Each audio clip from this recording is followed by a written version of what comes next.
Sure. Mm-hmm.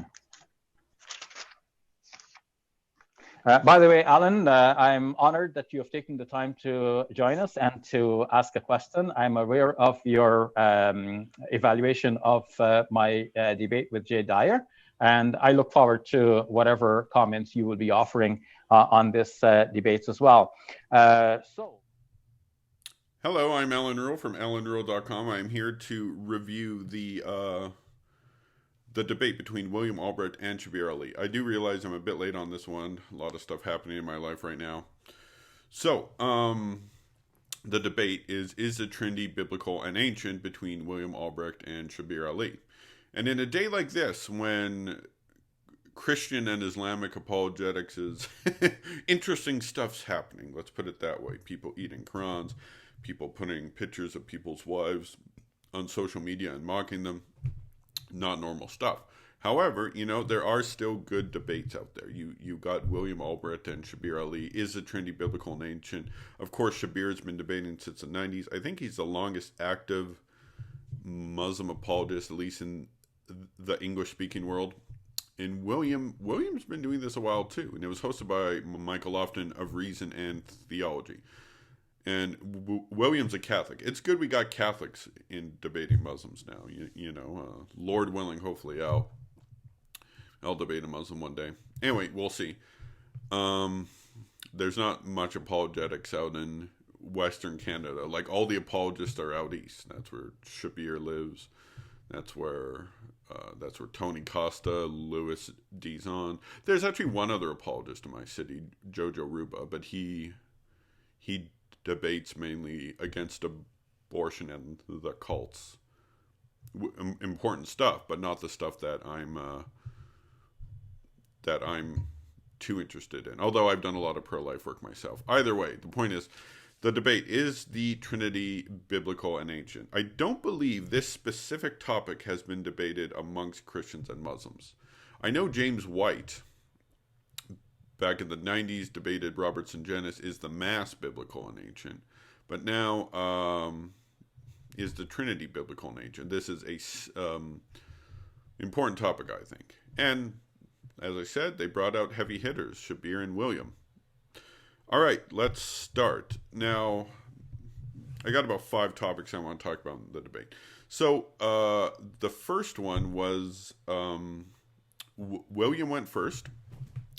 And like I expected, like Jay Dyer also did, he brought out a lot of theophanies. A lot of theophanies, sometimes called Christophanies, which is when God manifests himself in a human or physical form, pre-incarnation, so Old Testament. Now, you have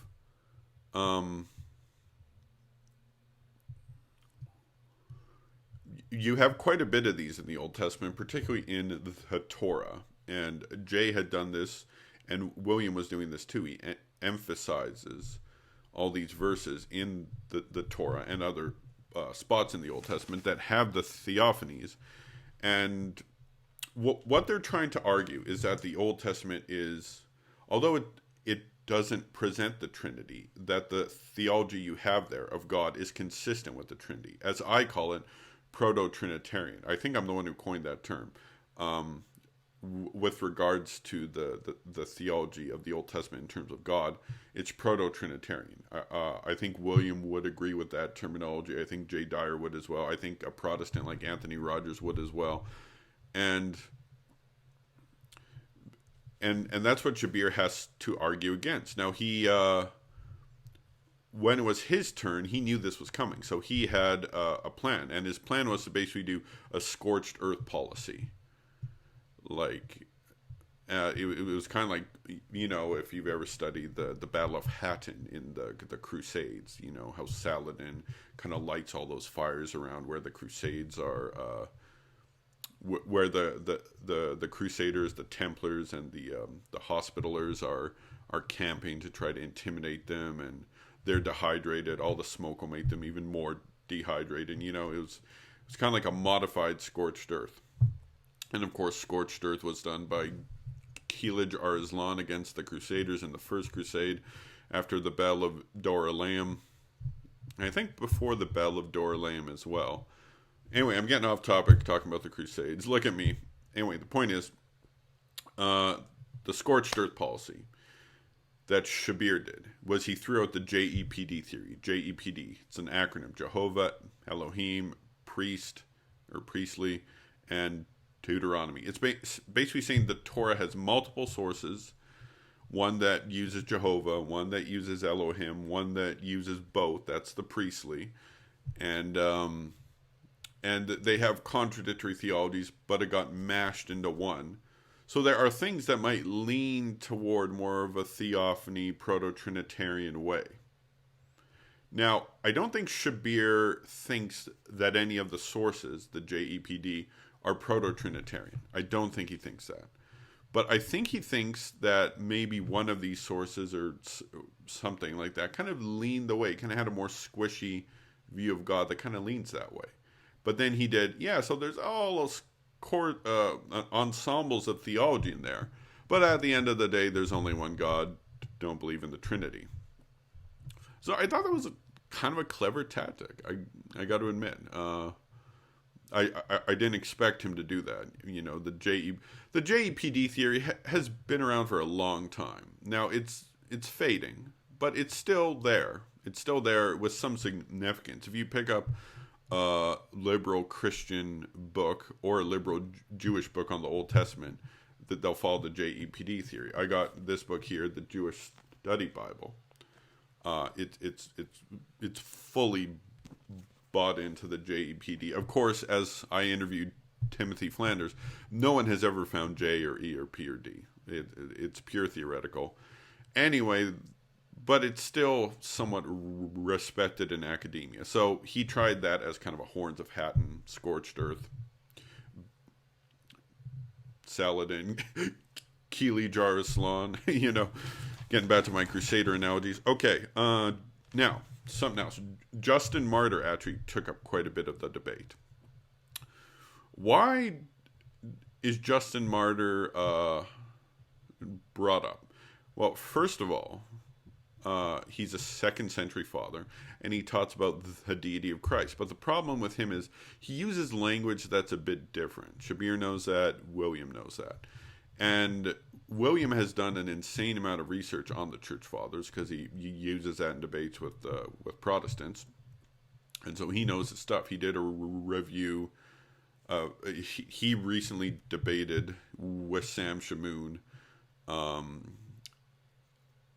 and Anwar and Ijaz Ahmed, and and Ijaz only posted like 15 minutes of debate. Oh, look how I schooled Hassam and Willie. But really, the debate was 5 hours long, and he's only... Oh, well, yeah, but the point is you kind of got to do that, because William knows the Church Fathers inside out. And so he knows there's this one weird verse with a passage from Justin Martyr that I'm not going to get into it here, but it muddies the water. And of course, William knows this, and so he had all the scholarship backed up.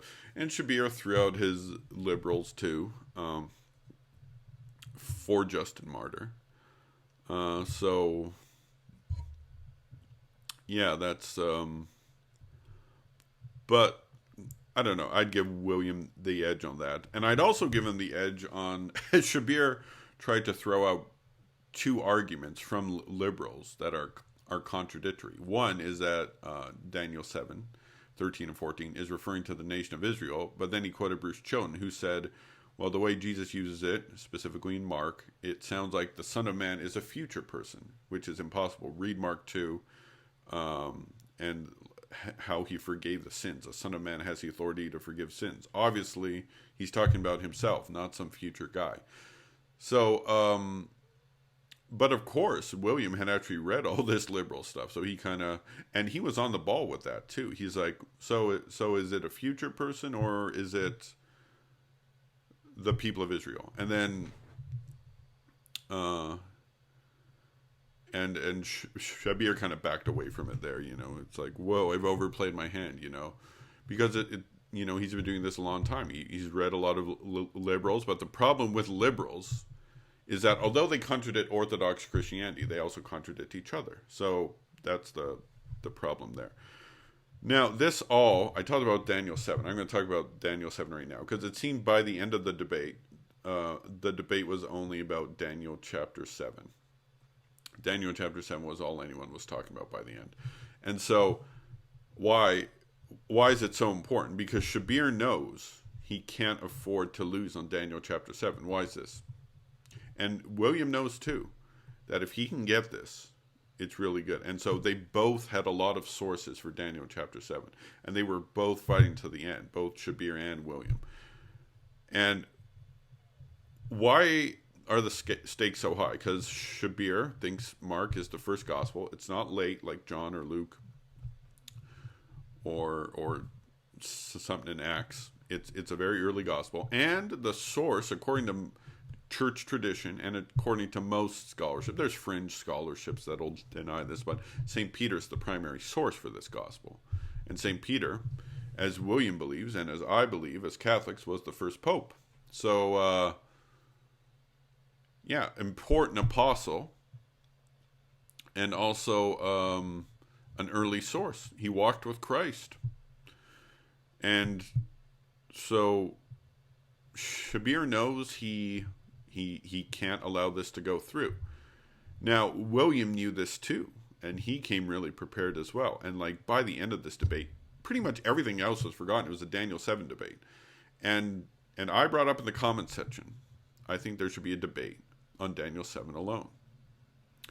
And then Michael Lofton, maybe because he saw my comment, maybe because he just noticed what was going on, said we should have a debate on Daniel 7 alone. That's what they said. So, and it sounds like both debaters agreed for it, or at least have a discussion on it. That'll be interesting. I think Daniel 7 is a very important chapter. It's quoted by our Lord, after all, and it's from the Old Testament. There's a lot of liberal scholars who like to take shots at Daniel, saying it was written later than it was and all that stuff. But yeah, so those are my overall thoughts on the debate. I thought it was a good debate. I thought Shabir did better than he did in the Jay debate, the debate with Jay Dyer. And but William, I was really impressed with William too. Like, he has read a lot. Like, I mean, I like to think I'm well read, but I mean, he's very well read. So those are my thoughts on the debate. I think these debates are getting really high quality. If you compare this to, say, 10 years ago, when like James White would debate like Sami Zaatari, the arguments are a lot better at this point. So yeah, no, it was a good debate. I like this debate. Thank you, Michael Lofton, for hosting. And put your comments in the section, in the comment section, what you thought of the debate. So and hopefully this Daniel 7 debate will be coming around the corner. I'm looking forward to it. I'm sure William is. I'm sure Shabir is. And so it'll be good. And so I hope all the kids are enjoying being at school. I don't miss school at all. At all. But, oh man, of course I'm in Canada, so it's starting to get cold here now. The evenings are getting cold. Yeah, that's some of the perks of living up north. Mind you, I'm originally from much further north, so where I am right now isn't too bad. Best to always look at the bright side of things. So yeah, go to allanruhl.com, subscribe to this YouTube channel, spread it around. I'm actually planning on putting a lot more videos on this month. I've been slack on videos, but I've got some really good ideas. Stuff to do with church history, a lot to do with the Crusades. I want to do a video on the Fourth Crusade, sad episode in Christian history. And a few other things too. Few other things too. They just take time to plan and edit, and so many things are happening. But there will be more videos this month. Videos plural. And expect nothing less. So God bless you all. I hope you enjoyed this review, and we'll see you next time.